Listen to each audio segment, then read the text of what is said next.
The sun hung low over the dusty streets of Jerusalem, casting long shadows that danced with the flickering light of oil lamps. I, Ezra, a simple fisherman from Galilee, found myself in the heart of the city, my heart pounding with a mixture of fear and hope. The air was thick with the scent of spices and the murmur of prayers, but my mind was elsewhere, caught in the web of my own doubts and dreams. As I navigated through the bustling crowd, my thoughts were not on the fish I had sold that morning, nor on the nets that needed mending. Instead, they were on the words I had heard whispered in the marketplace, words of a man who spoke with authority, who healed the sick, and who promised a kingdom not of this world. His name was Jesus, and the stories of his deeds had spread like wildfire, igniting a spark within me I couldn't ignore. I had left my nets behind, driven by an inexplicable urge to see this man for myself. Was he truly the Messiah, as some claimed, or just another false prophet leading the hopeful astray? My sandals kicked up dust as I quickened my pace, my eyes scanning the faces around me, searching for a sign, a glimpse of the one who could perhaps answer the silent cries of my soul. The crowd thickened near the temple steps, where a group had gathered, their faces turned toward a figure standing slightly apart, his presence commanding, yet serene. My breath caught in my throat as I pushed through, my fisherman's calluses brushing against the fine robes of merchants and the rough tunics of the poor alike. There he was, Jesus, his eyes scanning the crowd, not with the arrogance of a leader, but with the compassion of a shepherd looking for his lost sheep.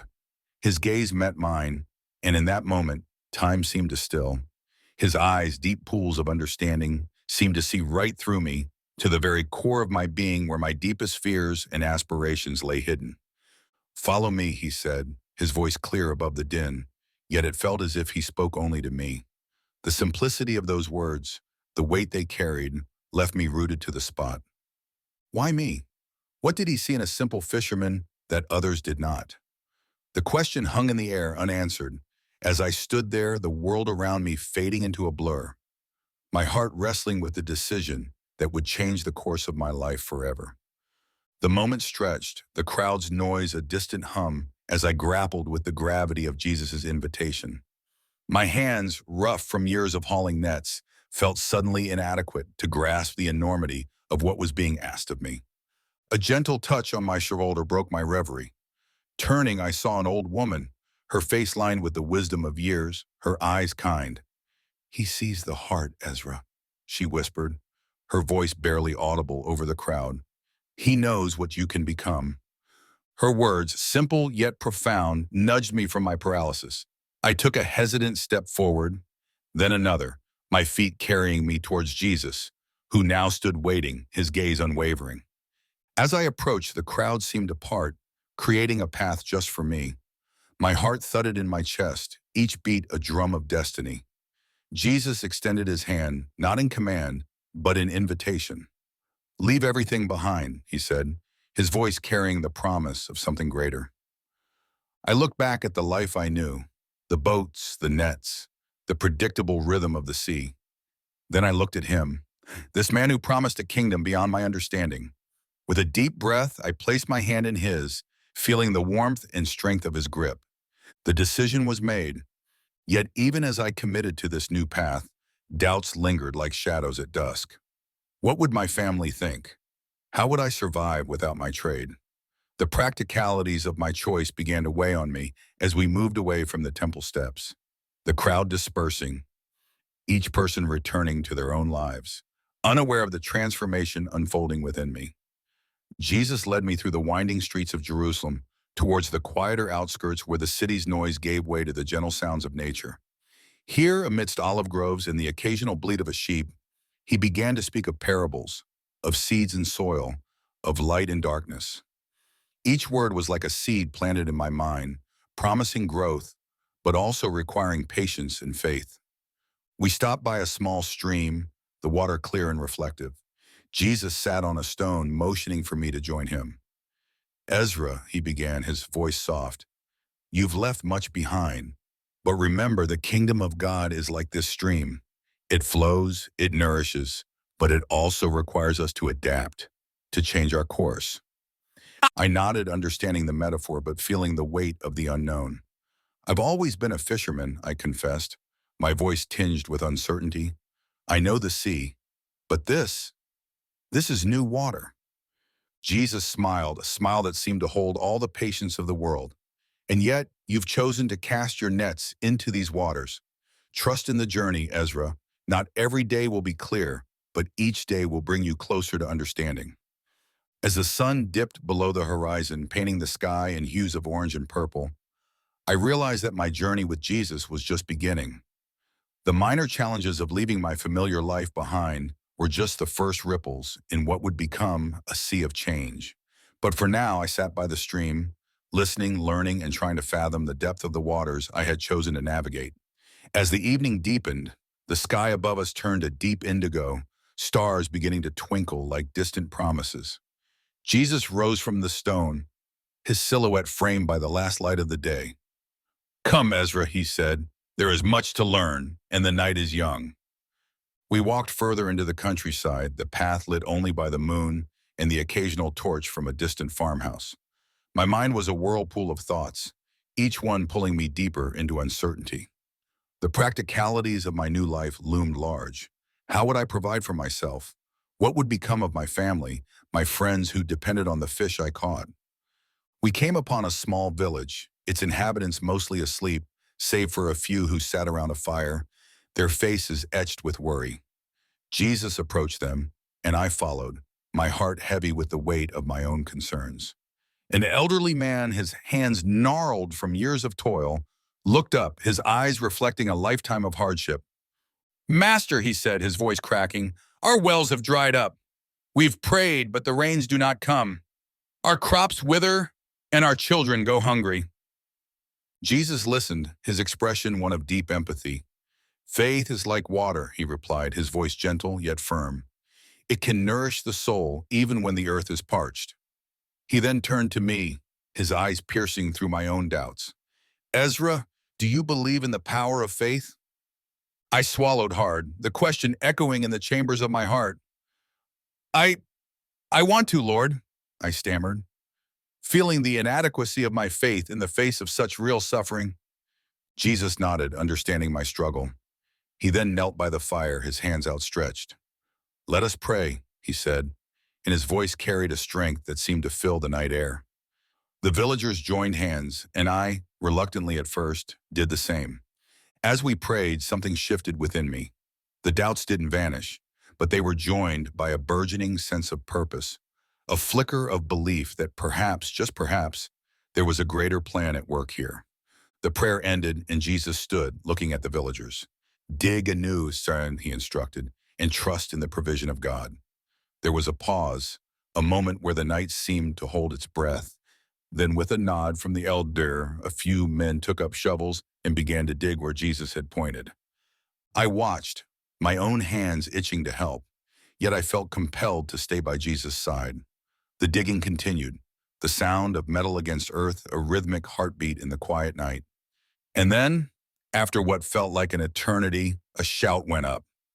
Water, fresh and clear, bubbled up from the newly dug well, a small miracle in the darkness. The villagers rejoiced, their faces alight with joy and relief.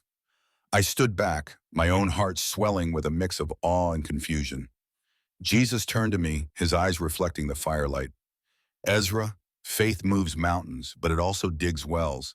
It's not just about believing, it's about doing, about stepping out in trust." His words struck a chord. Here was a tangible sign, yet my own path was still shrouded in mystery. As we left the village, the sounds of celebration fading behind us, I felt a tug at my sleeve.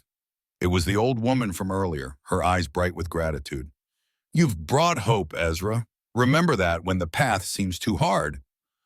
Her words, like Jesus's, were seeds planted in the fertile soil of my doubt. We continued our journey, the night deepening around us. Jesus spoke of many things, of the lilies of the field and the birds of the air, teaching me about the care of the Father, about not worrying for tomorrow. But as we walked, my mind was not just on these teachings.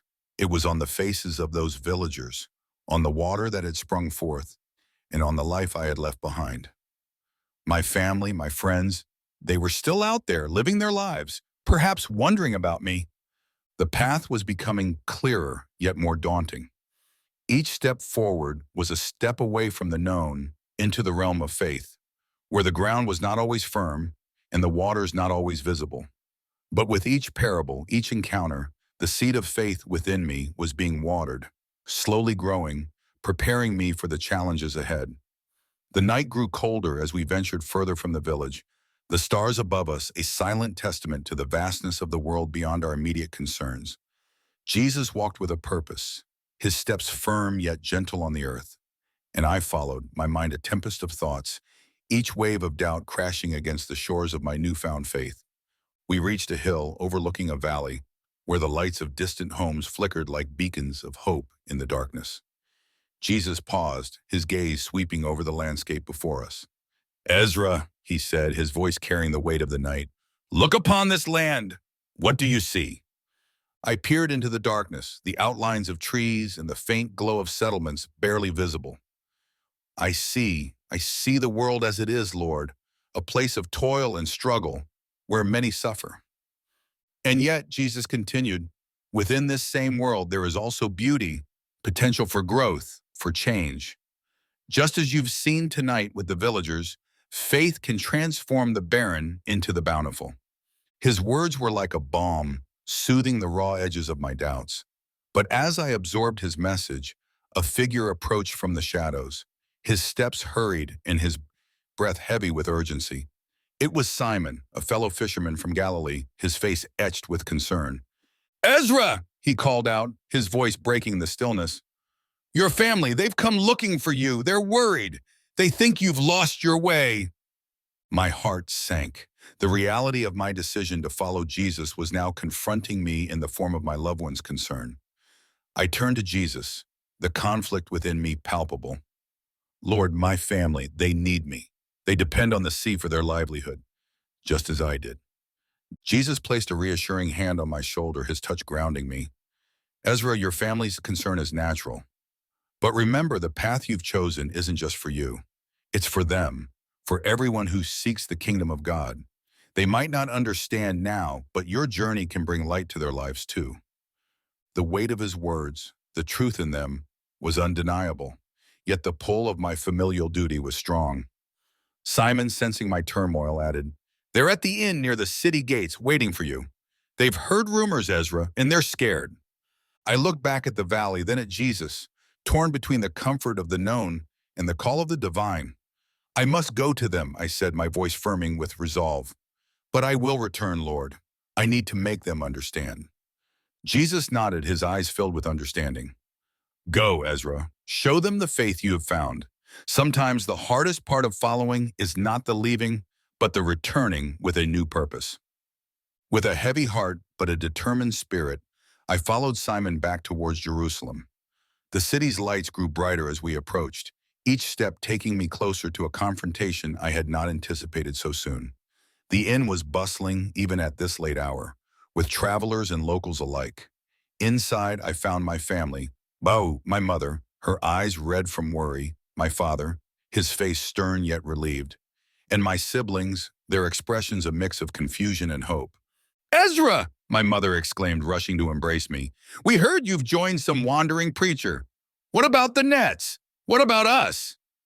I took a deep breath, the words of Jesus echoing in my mind. "Mother, Father, I have found something greater than the nets, something that can provide for us in ways we never imagined." My voice was steady, but inside my heart was a storm of emotions. My father's brow furrowed, his hands calloused like mine clenched at his sides. "Ezra, we've lived by the sea all our lives. What can this man offer that our own hands cannot?" I stepped closer, looking into their eyes, each one reflecting a lifetime of hard work and simple faith. "He offers not just fish, but hope. Not just bread, but the bread of life. He teaches us to trust in something beyond ourselves, beyond the daily catch." My mother's eyes softened, but her worry was palpable. "But how will we eat, Ezra? How will we live?" I reached out, taking her hands in mine. "Remember the stories of the manna in the wilderness? Jesus speaks of a different kind of provision, one that fills not just our stomachs, but our spirits. He's shown me that faith can bring water from the driest wells, and I believe he can do the same for us. My youngest sister, Miriam, her eyes wide with curiosity, spoke up. Ezra, did you see miracles? I nodded, recalling the villagers' joy. Yes, Miriam, I saw water spring from the earth where there was none. I saw faith move people to dig when all seemed lost. My brother Jacob, always the skeptic, crossed his arms. And what if this faith doesn't provide? What if we starve? The room fell silent, the weight of his question hanging heavy. I looked at each of them, feeling the burden of their trust in me. If we starve, it won't be because of Jesus. It will be because we didn't have the faith to see beyond our immediate needs. He's not asking us to abandon our work, but to see it through a new lens, one of divine purpose. My father's gaze was intense, searching for the truth in my words. And what of your duties here, Ezra? Your responsibilities? I took a moment, the gravity of my decisions settling in. I will return to the sea, but with a new understanding. I will fish, but I will also share what I've learned. Jesus has called me to be a fisher of men, to bring others into this light. And I believe with all my heart that this path will not only sustain us, but enrich us in ways we've never known. The silence stretched, filled with the crackling of the fire in the hearth. Then my mother, her voice trembling yet hopeful, spoke. If this Jesus can bring water from the earth, perhaps he can also bring peace to our hearts. We've always trusted in you, Ezra. Maybe it's time we trust in something greater. My father's expression softened, a reluctant nod of acceptance. We'll try, Ezra, for you, for what you've seen. But remember, we are still your family. We need you. I embraced them all, feeling the warmth of their love and the weight of their concerns. I'll never abandon you. This journey, it's for all of us. I'll teach you what I learn, and together we'll navigate these new waters. As we sat together, the inn's noise, a distant murmur, I shared more about Jesus, about his teachings, his compassion, and the miracles I had witnessed. The night deepened, and with each story, the skepticism in their eyes lessened, replaced by a cautious curiosity. The climax of my journey was not just about leaving the nets behind, but about understanding the true essence of faith and its transformative power. As the night wore on, the fire in the hearth dwindled, casting long shadows across the room, mirroring the journey I had embarked upon. The conversation with my family had shifted from concern to a tentative acceptance. They listened as I spoke of Jesus' parables, of the mustard seed and the leaven, of the lost sheep and the prodigal son. Each story was a thread, weaving together a tapestry of faith that was larger than any of us could have imagined. Ezra, my father finally said, his voice heavy with the weight of years spent on the water, we've always known the sea to be unpredictable, but we've learned to respect its rhythms. If this Jesus can teach us to navigate the waters of life with the same wisdom, then perhaps we should listen. I nodded, feeling the relief wash over me like the gentle waves of Galilee. He can, Father. He teaches us not just to survive, but to thrive, to find joy in the journey, not just in the catch. My mother, her hands clasped in her lap, looked at me with eyes that had seen too many sunrises and sunsets. Then go, Ezra, and may your journey bring light to our lives as well. Don't forget to subscribe, like, and comment if you enjoyed this story. This will help us create more engaging stories for you.